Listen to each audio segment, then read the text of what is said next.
ಪಾಕಿಸ್ತಾನಕ್ಕೆ ಮತ್ತೊಂದು ಶಾಕ್ ಕೊಟ್ಟಿರೋದು ಭಾರತ. ಪಾಕಿಸ್ತಾನದ ಜೊತೆಗೆ ವ್ಯಾಪಾರ ವಹಿವಾಟನ್ನು ಭಾರತ ಸ್ಥಗಿತ ಮಾಡ್ತಾ ಇದೆ. ನಿಮ್ಮ ಆಮದು ಬೇಡ, ನಾವು ರಫ್ತು ಮಾಡಲ್ಲ, ನಿಮ್ಮಿಂದ ನಮಗೇನು ಬೇಡ್ರಪ್ಪ, ಅದು ಬೆಳಿತೀವಿ ಇದು ಬೆಳಿತೀವಿ, ಅದು ತಗೊಳ್ಳಿ ಇದು ತಗೊಳ್ಳಿ ಅಂತ ಬರಬೇಡಿ, ನಿಮ್ಮ ಆಮದು ನಮಗೆ ಬೇಕಾಗಿಲ್ಲ, ಒಣ ಹಣ್ಣುಗಳು ಡ್ರೈ ಫ್ರೂಟ್ಸ್ ವಿಶೇಷವಾಗಿ ನಮಗೆ ಬೇಡ. ನಮ್ಮಿಂದ ನಿಮ್ಮ ದೇಶಕ್ಕೆ ಬರ್ತಿತ್ತಲ್ಲ, ರಫ್ತು ಮಾಡ್ತಾ ಇದ್ವಲ್ಲ, ಅದು ಬಂದ್ ಮಾಡ್ತಾ ಇದ್ದೀವಿ ಅಂತ ಭಾರತ ನಿರ್ಧಾರ ಮಾಡಿದೆ. ಪಾಕಿಸ್ತಾನಕ್ಕೆ ಭಾರತದ ಕಡೆಯಿಂದ ಆರ್ಥಿಕ ದಿಗ್ಬಂಧನ ವಿಧಿಸ್ತಕ್ಕಂಥ ಕೆಲಸ ನಡೆದಿದೆ. ವಾಣಿಜ್ಯ ಮತ್ತು ಕೈಗಾರಿಕಾ ವಹಿವಾಟು ಸ್ಥಗಿತವಾಗಿದೆ.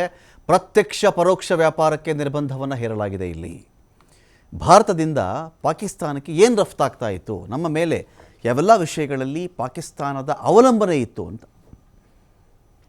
ಭಾರತದ ಮೇಲೆ ಪಾಕಿಸ್ತಾನಕ್ಕೆ ಅವಲಂಬನೆ ಇದ್ದಂಥ ವಿಚಾರಗಳೇನು ಅಂತ ಹೇಳಿದ್ರೆ, ತರಕಾರಿ, ಟೊಮ್ಯಾಟೊ, ಈರುಳ್ಳಿ, ಆಲೂಗಡ್ಡೆ, ಹಣ್ಣುಗಳು, ಗ್ರೇಪ್ಸ್ ಅಥವಾ ದ್ರಾಕ್ಷಿ, ಆರೆಂಜ್ ಅಥವಾ ಕಿತ್ತಳೆ, ಸೇಬು, ಇತರೆ ತಾಜಾ ಹಣ್ಣುಗಳನ್ನು ಭಾರತ ಈ ಜನಗಳಿಗೆ ತಿನ್ನಿಸ್ತಾ ಇತ್ತು, ಕೊಡ್ತಾ ಇತ್ತು.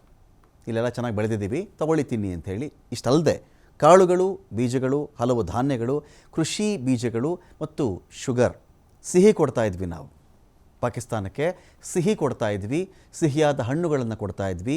ಜೀವನಾವಶ್ಯಕ ಆಹಾರದ ಪ್ರಮುಖ ಭಾಗ ಪ್ರೋಟೀನ್, ಕಾಳುಗಳು, ಎಣ್ಣೆಕಾಳುಗಳು, ಬೀಜಗಳು, ಅದನ್ನು ಕೊಡ್ತಾ ಇದ್ವಿ. ಬೆಳ್ಕೊಂಡು ತಿನ್ನಿ ಅಂತ ಕೃಷಿ ಬೀಜಗಳನ್ನು, ಅವರ ಅದಕ್ಕೆ ಉತ್ಪಾದನೆಗೆ ಬೇಕಲ್ಲ, ಅಲ್ಲಿ ಬಿತ್ತನೆಗೆ ಬೇಕಲ್ಲ, ಅದನ್ನು ಕೂಡ ಕೊಡ್ತಾ ಇದ್ವಿ. ಟೊಮ್ಯಾಟೊ ಕೂಡ ಕೊಡ್ತಾ ಇದ್ವಿ ನಾವು. ಇದೀಗ ಎಲ್ಲವನ್ನು ಕೂಡ ಭಾರತ ಬಂದ್ ಮಾಡೋ ಮೂಲಕ ಪಾಕಿಸ್ತಾನಕ್ಕೆ ಆರ್ಥಿಕ ದಿಗ್ಬಂಧನವನ್ನು ಹೇರ್ತಾ ಇದೆ.